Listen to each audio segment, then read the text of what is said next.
How do you compete in the day and age where they can legally provide inducements to get prospects to come? I mean, it makes what was already a hard job much harder. Do you just grin and bear it? That's the job? Or how do you handle that, Phil? I think that you have to be comfortable in your own skin. You got to be able to sleep at night. And if you're out there doing it in a way that is against your athletic department, if it's against your school messaging, if it's against your staff's approach, then it's not worth it. You're going to stay the course, fight the fight, because there are kids out there, right? And I can think of a recent conversation we've had with a really terrific family and player, and partway through the presentation, they were like, "That's not of interest to us." So when we got to our segment of our presentation, it was NIL. Yeah, if that happens, that happens, and you have to be lifted up.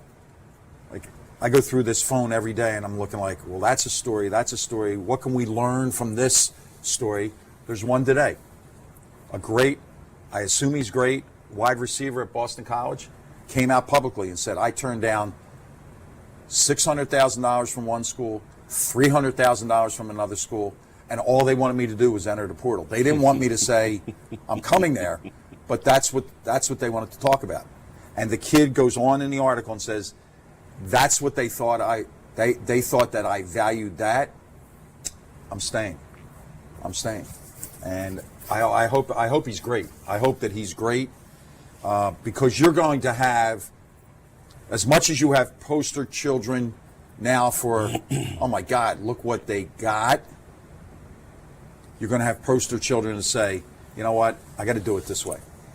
So how do you manage the expectations of you got to manage the expectations of some recruits, right? Mm-hmm. But now we're talking about your own roster, whether it's Hunter and the deals that he's getting or thinks he should get, or the other guys in the locker room who look over and see, I'm Phil, I see what Saddi's getting, why am I not getting that? Or I'm looking at another sport and I see what they're getting over there, why am I not getting? How do you guys as coaches handle managing the expectations about what NIL can be here?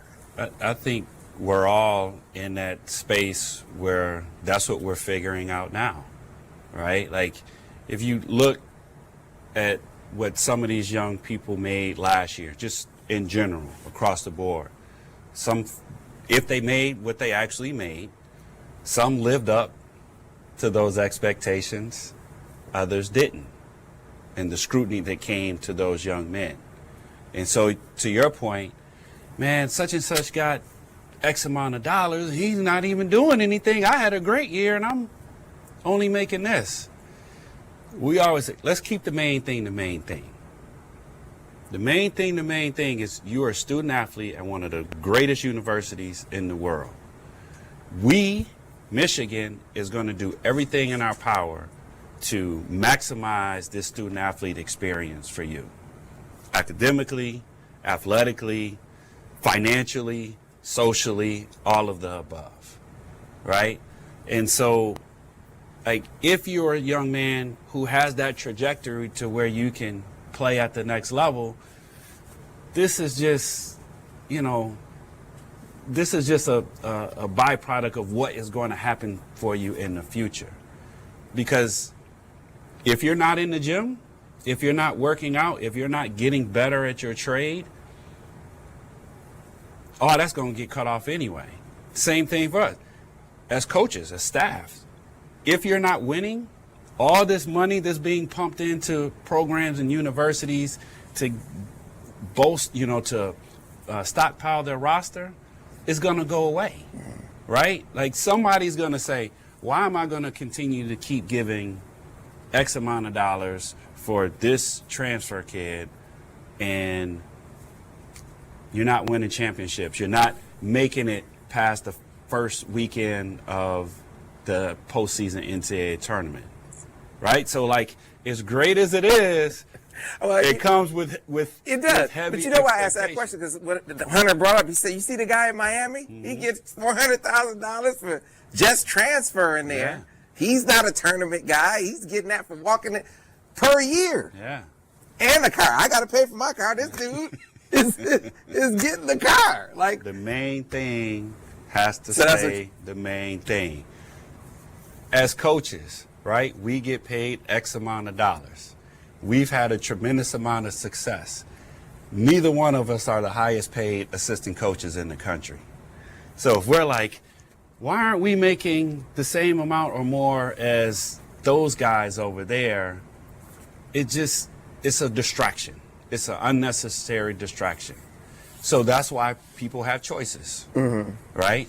Hunter loves Michigan, right? There was nothing like Hunter could have left. yeah, he could have been in the portal. That's one of the points I made. Right. If he didn't He love loves Michigan, he could have been in the portal, yeah. He loves Michigan, and whatever he gets in his deals and other players here get in their deals, that's what we have for him here, right? Like, you can't sugarcoat this thing, because as soon as you start trying to be apples to apples and keep up with the Joneses, then again, that's where it all falls off the rails. And to Phil's point, like, you know, you got to be comfortable with who you are. He says this all the time. This is a Phil. You got to wake up and look at the man in the mirror. That's a Phil Martelli special right there.